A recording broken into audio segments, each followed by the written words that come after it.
So obviously, we've been going through our second year of Corona. Here's one thing I've noticed that's good about the world, at least in New York City. A lot of women stopped wearing bras. Which is great, but it seems a little bit uncomfortable. It seems uncomfortable just having your nipple rub up against your shirt and then me following you for 12 straight blocks. Doesn't seem like a great way to go about your life. Now I had Corona. Who else had Corona here? Bunch of you guys. All right. Anyone get it real bad? No? Good for you guys. You guys are all cooler than I am. I got shitty Jew genes. I get sick real easy. I got sick for 10 days, got super sick. Here was my takeaway from having had Corona. I feel like we're going to have to do something to China. We can't just let them get away with this. And now, obviously, we don't want to go to war with China. There's too many of those little people. That's not a good idea. But here's what I'm thinking. I was reading about that Havana syndrome, where basically they were blasting radiation at the people we had down in Cuba. It took 40 years before we realized it was a problem. So I figured out something we can get away with forever. We got to find out who's responsible. We break into their homes, and we start messing with their microwaves to start making their dicks smaller. And we get away with this forever because no one would ever go into work and be like, hey, is your dick getting smaller?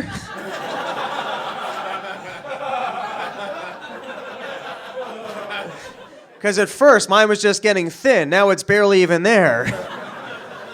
Can't even jerk off with chopsticks anymore. Just lying awake at night thinking about invading Taiwan. This is no way to live. So now we got this vaccine, and they want us all to take it. But can you imagine if someone came to your house and they're like, hey, man, you want to buy a lamp? I'm like, I don't think I need a lamp. And the guy's like, well, I'll give you the lamp for free. I'm like, I still don't think I need it. And then he went, well, I'll pay you to take the lamp. I'm like, you got an evil genie in this lamp? What is going on? What is up with this lamp? And so that's what they did. They started offering us free stuff. First time I saw it was in Grand Central. They had a sign that said they give you a free train ticket if you took the vaccine. And I was like, who is this convincing? Who is this person who's like, hey, I'm not sure about this vaccine, but I did always want to ride the train.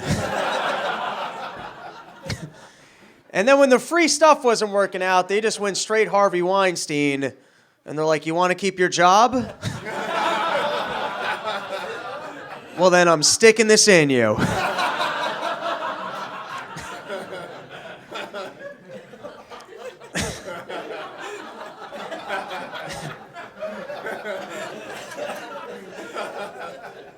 And it's all because we got this vaccine that's 95% effective. But you look into that, right, and you find out that's the relative risk reduction, not the absolute risk reduction.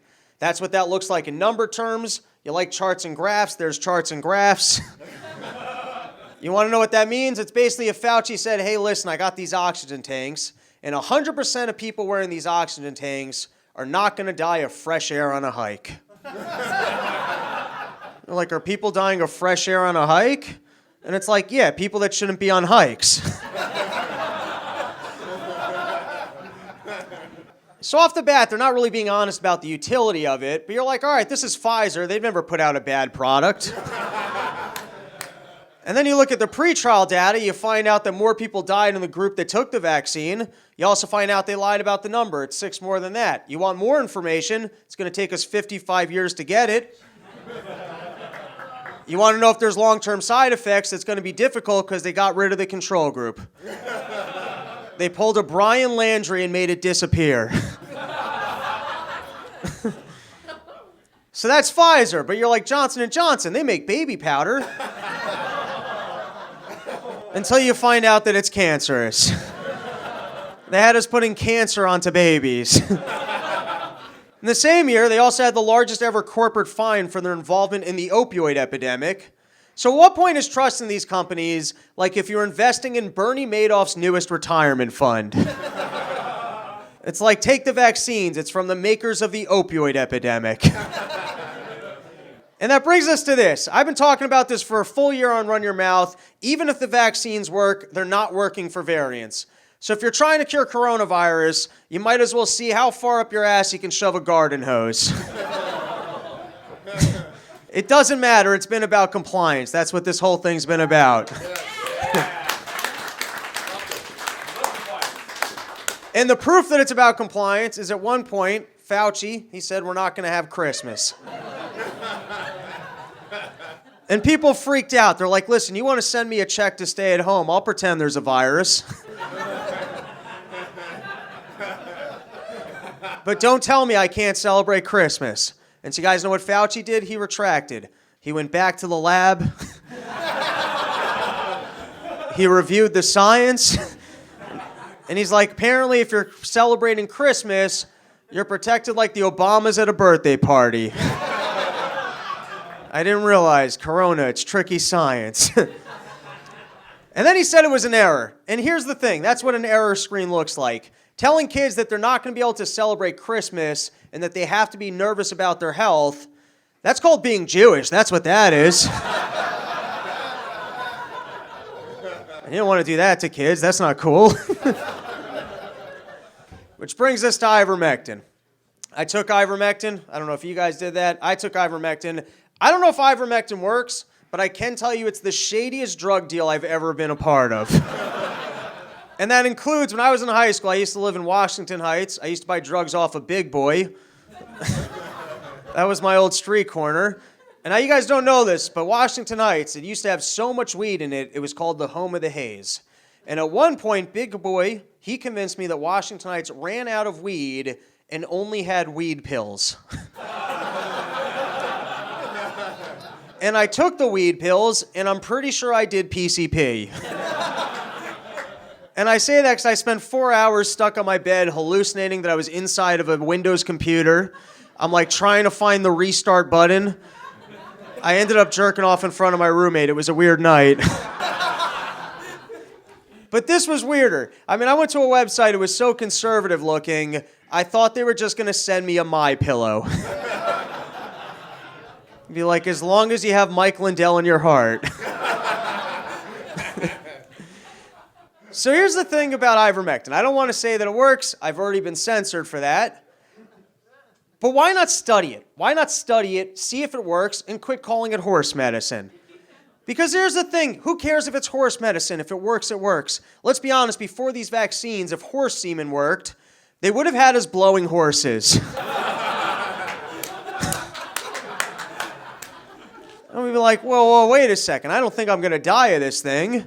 I'd be like, nope, you got to blow a horse. Rand Paul would be in front of the Senate. He'd be like, we've done our research, and you can just put the horse semen into fruit punch. You don't have to actually blow the thing. You can just do fruit punch. And the NIH lawyer's like, we haven't read that study. Rand Paul's like, no, they did the study. It works better in fruit punch. And they're like, Rand, you're going to kill Grandma. We need everybody blowing horses. And that's what the world would look like if instead of being run by Big Pharma, it was run by big horses. Because horses don't need money, but even they like a good blowy. All right, so the other thing they've been saying with ivermectin is that it's dangerous. I even saw this in a Wall Street Journal article. A doctor said that ivermectin can be dangerous when used improperly. And I'd like to point out everything in the world is dangerous when used improperly. Right? Like your toaster oven is safe for bread, it's dangerous in the bathtub. Feather pillows are safe when you're sleeping on them, dangerous when you're jumping out of an airplane. Old people safe at home, dangerous when running the country.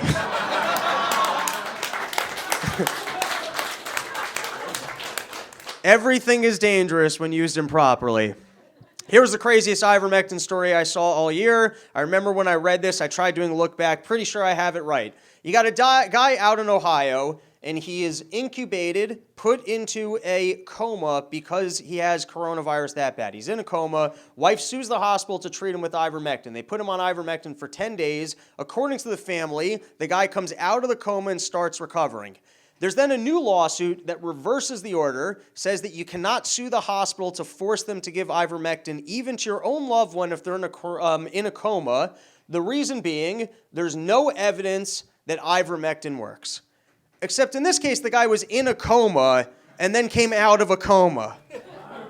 Right? Like if before my very eyes, Jesus came back from the dead, walked on water, and turned fish into more fish, I wouldn't say zero evidence.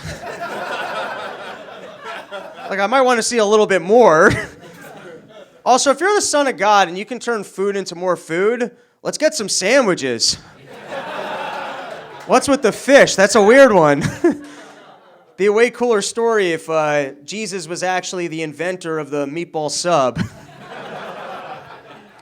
And that guy died, but let's move on.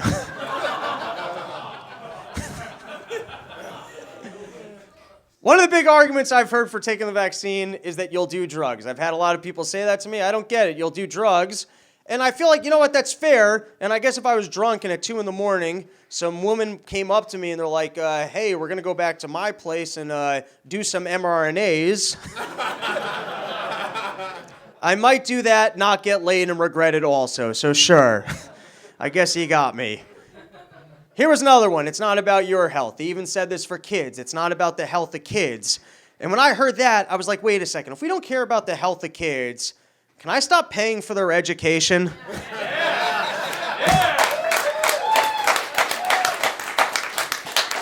And if I am going to pay for their education, can someone teach them how to get the fuck off a bus? Every day at 2 p.m., they just shut down my entire town. And I don't get it. It's 3 stairs. Let's get a gym class. Let's go. What the fuck? All right, this gets to the heart of the entire thing. I think the issue at hand is that all of us should have the freedom to make individual decisions with our doctors about our health care. We don't get to do that anymore. The CDC, they come up with guidelines. Everyone's got to follow it. And I don't think they're making great decisions. Here's my proof. When it came to the booster shots, at first, the expert panel at the CDC did not recommend it. It was overruled by the head of the CDC, and here's what she said. At CDC, we're tasked with analyzing complex, often imperfect data to make concrete recommendations that optimize health. In a pandemic, even with uncertainty, we must take actions. So I'm just going to flip this. Let's ask this exact same thing as questions. Why would you make concrete recommendations from imperfect data? And why is it that even with uncertainty, you feel that you must take actions? You know what the reason is? It's because we've paid them. That's why. They make $15 billion a year. Like, I know nothing about sushi, but if I got a government contract for sushi, I'd be making so much sushi. I'd be making the biggest sushi. And then if people started complaining that my sushi was bothering their stomachs, I'd be like, hey, that sushi's from God. I don't know what you're talking about. Which is the way Fauci has handled criticism. I am Lord Science. And how does this guy even still have a job? He's still claiming that it didn't come out of the lab that he gave money to. He's still saying that it's not gain-of-function research. And at this point, what would you call it? Whoopsie research? Just something that came out of the Wuhan Institute of My Bad? And now he's flipped it. You can go watch his most recent appearances. He's saying, well, what we funded was not gain of function of concern. Wait a second. So we gave money to a lab that caused a world-ending pandemic, and I'm not supposed to be concerned about this? That's like if you're on a plane, the engine went on fire. You go to the pilot, he's like, yeah, I'm not concerned about it. Like, the plane's literally on fire. He's like, we're cool. We're good. Don't worry about it. And if you're wondering why a scientist would do gain-of-function research, I have the following video.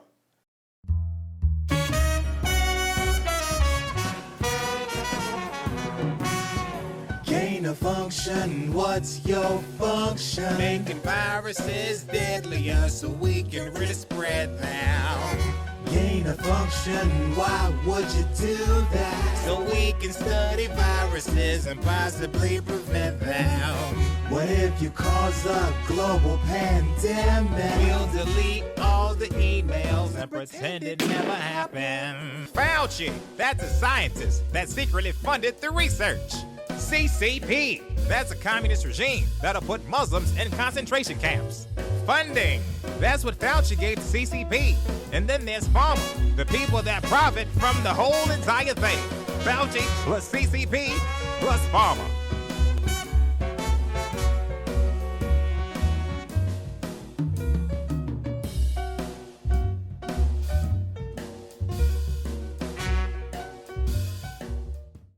Which brings us to our next issue, which is global warming, right?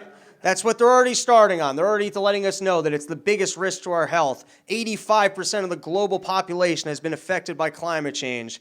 And I'd like to point out, even if that's true that 85% of the population has been affected by climate change, 100% of the dinosaurs were affected by climate change, right? Too bad they couldn't invent fire, figure out how to trade with one another, and create so much economic wealth that they could blast meteors from the sky. Because that's the thing about climate change. If it's real, we're going to need fossil fuels to survive it. It's a tool for survival, right? And yet Biden, he wants to do windmills, which not only won't provide electricity, if anything, it's just going to ruin surfing. That's it.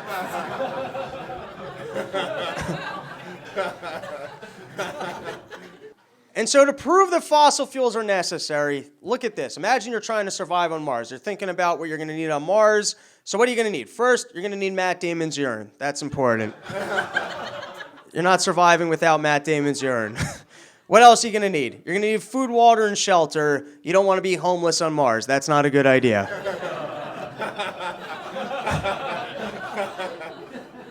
What else are you going to need? You're going to need an energy source. With an energy source, you can start molding the planet. You can start surviving there. Also, if we want to survive as the human race, we're going to have to figure out how to get to other planets. The only way we're doing that is with energy consumption, probably with fossil fuels, and yet Greta Aspergery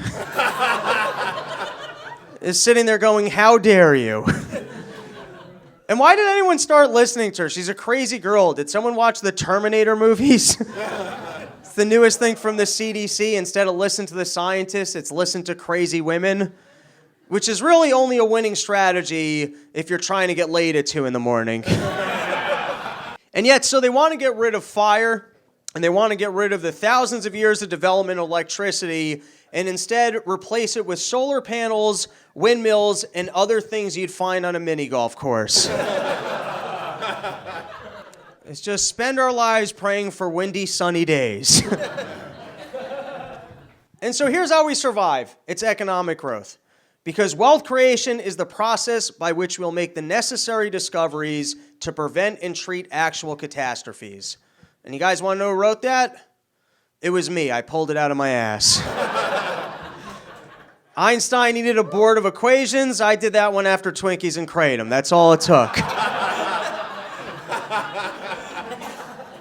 And it's because this is simple. What do I mean by that? Look at the chart of inventions. Who knows what's coming next? If we kept growing, we might figure out teleportation, right? We could figure out all sorts of shit. We might never need fossil fuels again, and yet they want to shut it down. Here's proof of concept. You go back to London in 1894, everything's covered in horse shit. That's their lives. Everyone's just walking around covered in horse shit. That's the way these people are living. But they didn't stop being covered in horseshit. They just kept trading with one another. Someone invented the car. That was the end of the problem. We've even done this with electricity. We could be going nuclear, right? Nuclear is carbon-free. Anytime you hear someone complaining about energy and carbon emissions, it's like a dude in the desert, and he says he's going to die, and you're like, there's water right there. And he's like, no, I'm dying. You're like, there's water. I don't know what you're talking about. It's a simple solution to this. And yet, governments, right, their big claim is that it could be dangerous. We need to get involved because it could be dangerous. I'd like to point out that the coronavirus was caused by a government trying to prevent something that could be dangerous. Just fucking do nothing. That's all you got to do. If you're the government, you got an easy job. Just chill and do nothing. And so you wonder, like, why is it that everyone buys into this, right? I think the first reason, it's a form of Stockholm Syndrome. People want to feel like they're in control of the weather, which is no different than if you lived in a prehistoric village where they told you the rain god got mad at you for jerking off. Which, if that was true, I'd have to personally apologize for some flooding. The other reason is it's dumb Pocahontas shit. And what I mean by that is people are always like, oh man, nature, it's so beautiful. But then you turn on these nature shows and everything is eating everything.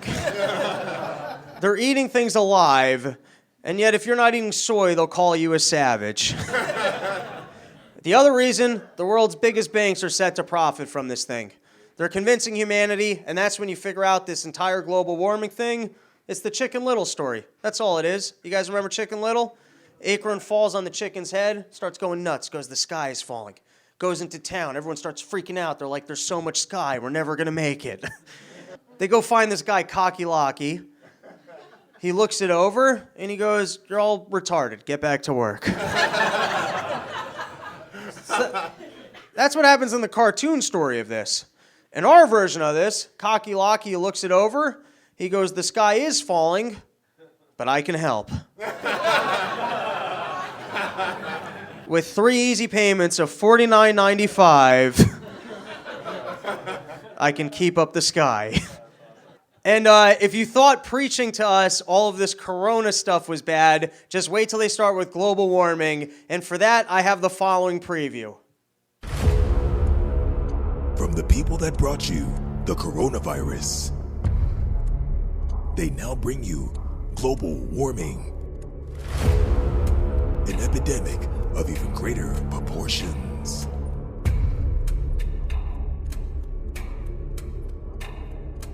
What the fuck are they even talking about? Gee, Pa, I'm scared. This field is fine. It's global bullshit. Speaking of which, you get the manure out on them there pants? The planet is going to die tomorrow. Shutting down the electricity grid is our only hope.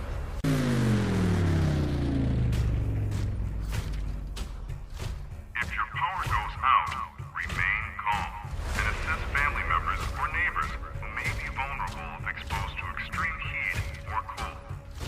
Do not use the stove to heat your home. This can cause a fire or fatal gas leak. Do not call 911 to ask about the power outage.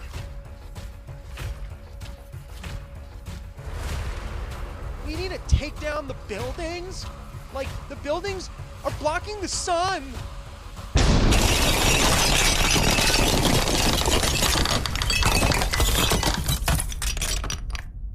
This June, or whenever they get bored pretending there's a virus, get ready for the greatest government overreach of our lives. The world is getting warmer, and I'm already pretty schwitzed. Government-mandated global warming prevention. Rated DH. Dumb as hell. Which brings us to our next issue, which is tech censorship. I don't even know if the YouTube's going to let this stay up. We're going to find out. I've personally been censored quite a few times. You can't even really get these perspectives out. And so we've had some big stories that were censored this past year. Here was a big one. You had the Hunter Biden laptop scandal. Would have changed the election. It got censored and disappeared quicker than cocaine in Hunter's hotel room. The other one, I don't even know if you guys are aware about this one, but you had this incident with Peter Daszak. Takes money through the EcoHealth Alliance, through Fauci. He gives it over to the lab in Wuhan. Then he gets a new job where he's working as a fact checker over at Facebook. Anytime anyone's posting about the lab leak theory, he's there to take it down. Then he gets himself another job. He starts working for the World Health Organization. And he goes over there, and he leads the investigation team to investigate the lab leak theory. And guess what? He comes back with the report, wasn't me. It was probably this guy. And how great of a life is that where you get to review yourself, right? Can you imagine going to the Olympics, you go to the diving thing, you just do a cannonball, and then you're like, I nailed it, that was a 10. Flawless performance. What a great life. So just to recap, we got health mandates, we got possible mandates coming to prevent global warming, we've got tech censorship, But hey, at least this guy's in charge. And now here's the thing with Biden. I don't like him, but I do respect him. And I respect him because I'm a lazy guy, and I feel like this is the highest level of not working in human history. This guy's showing up to the biggest meetings just going to sleep. Here's the other thing that's cool. Remember, the guy didn't even campaign. He didn't even campaign. Can you imagine applying to a job? You put in your resume just says, "Come on, man." And then they gave it to you. I mean, that's awesome. Here's the other thing. He's just spending all of the money. He's spending all of the money, and I would do exactly the same thing if I only had 3 months left to live. So I respect that too. Now, Biden, I think they asked him about it. They asked him about all the money he's spending, and he goes, well, what we can't afford to do is nothing. And when I heard that, I was like, I don't even think Biden understands how a Ford works. There's no poor family who's like, we're so poor, we're going to have to go out for a nice meal. We can't just afford to sit at home and feel shitty about ourselves. This is how confused Biden is about money. At one point, he said that his newest spending plan, he's going to spend $1.75 trillion, and that's going to reduce inflation. And spending money to reduce inflation is like if you had a room in your house that smelled, and Biden wanted to solve that by farting in it. Now I'm convinced they're drugging Biden. I'm pretty convinced of that. The reason I say that is because at press conferences, they never allow for questions, right? They always clear out the room. And I think it's because they drug him, and like they know. It's almost like the Cinderella story with turning back into a pumpkin. It's like they drug Joe, and they know they got a certain amount of time to like get everyone out. And if they don't, Joe's just like, can I have my ice cream now? They promised me some ice cream, man. I don't even get how these presidents are eating so much ice cream. Trump was doing the same thing. You could just have milkshakes for lunch. Like, I don't get it. If I had a milkshake on a Tuesday afternoon, I'm calling out sick for the rest of the week.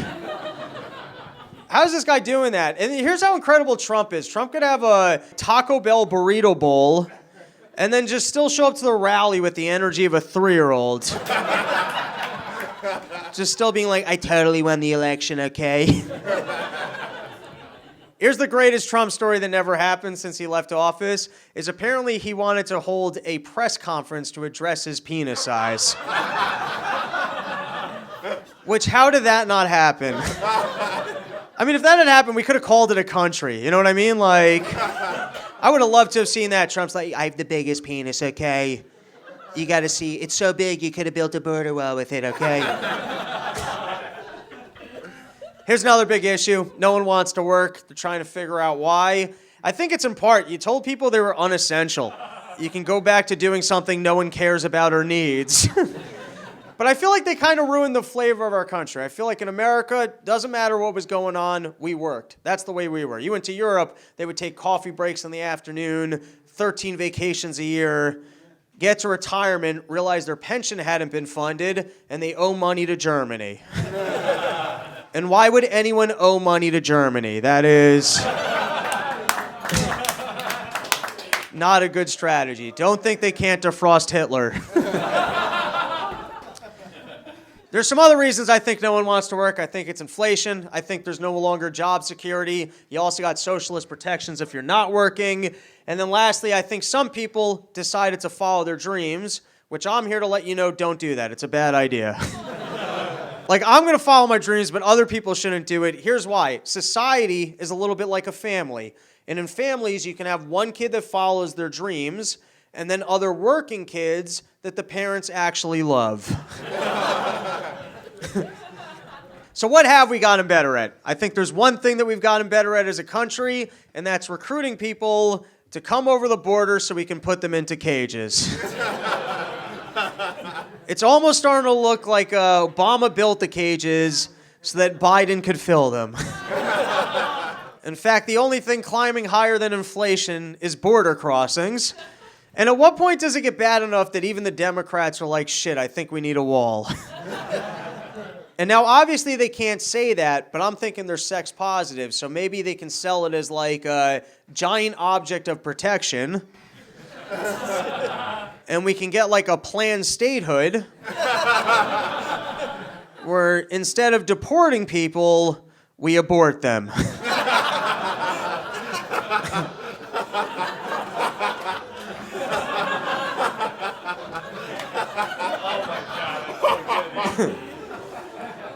And now here's the problem, right? Biden, he promised us a fair and humane immigration overhaul, and then we got this. And that's just terrible. You'd think they could at least let these people finish making their deliveries. That's terrible.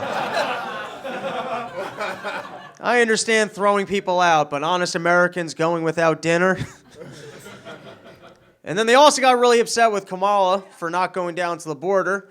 And I feel like obviously she didn't go down to the border. We can't have our vice president going down to the border laughing at kids in cages. That's not gonna work.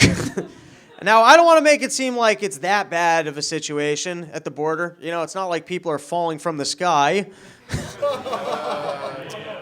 Which happened in Afghanistan. And, you know, people are getting mad at Biden for Afghanistan. I don't think we can hold Biden at fault. I mean, it's been 18 years. That's so old, Biden wouldn't even want to sniff it anymore.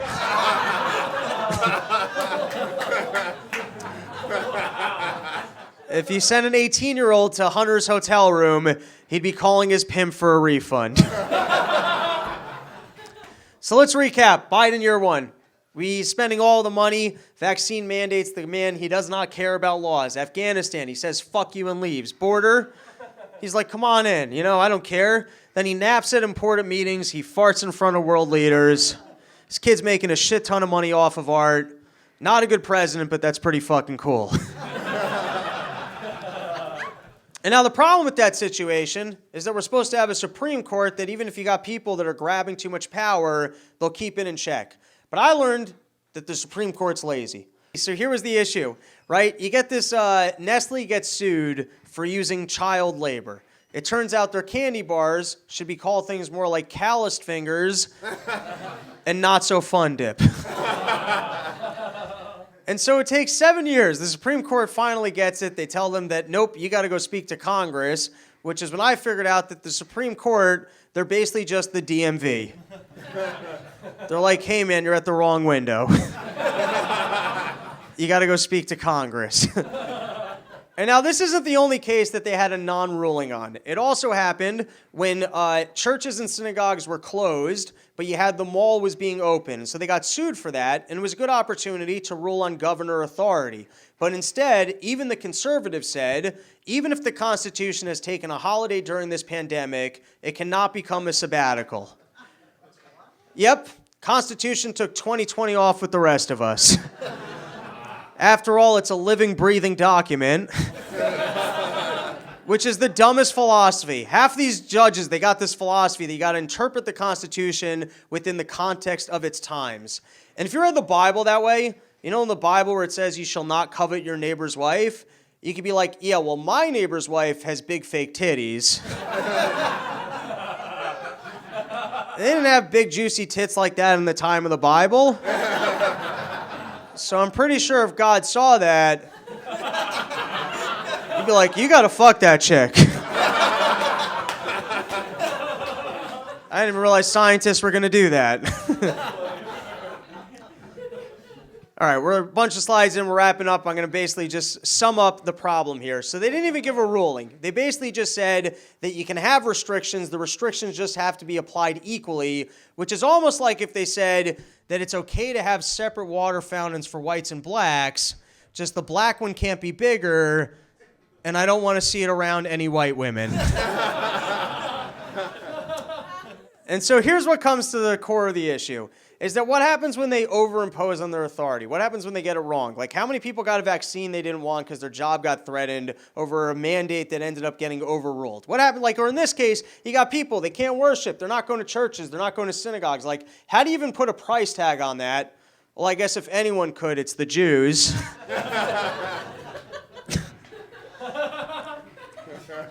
So here's the issue in this country. We got a bad COVID response. We got health mandates. Big banks are pushing global warming. We've got tech censorship. Biden's in charge spending all the money. The border's out of control. No one wants to work, and the Supreme Court is worthless. So we got some issues, but I want to end on a message of hope. I don't want to be up here being a big old bummer, so here's my message of hope. I think it's on us as individuals to figure out how you can start living a life where you can tell other people to go fuck themselves.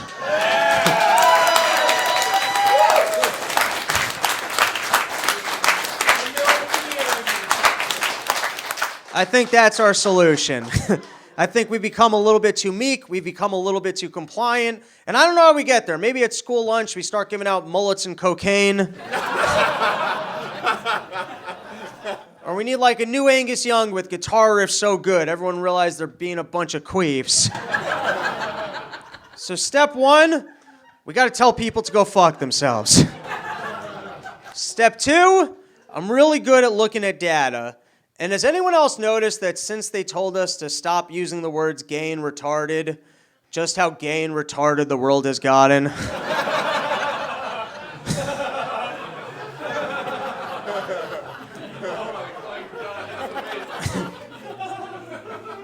And it kind of worked because if you had a friend, let's say you had a friend and he was crying that his other friends didn't invite him to the Women's March, you'd call that guy gay.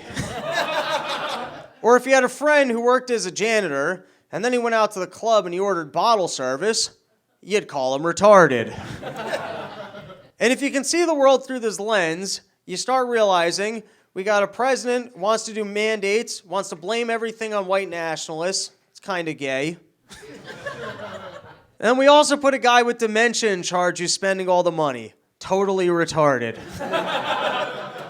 So how do we make the world better? One, we go back to calling things gay and retarded. Two, we tell more people to go fuck themselves.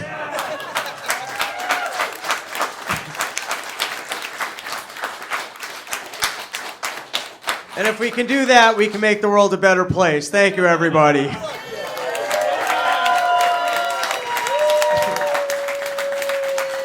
Awkward as all hell, but I am filming this, and I got to intro two pieces, so just ham it up and sit there for 1 second. Is that okay? Hell yeah. I appreciate it. It's gay, though. It is. You know what? That is a very good point. And proof of concept, I now don't want to do it. That's how effective that word is.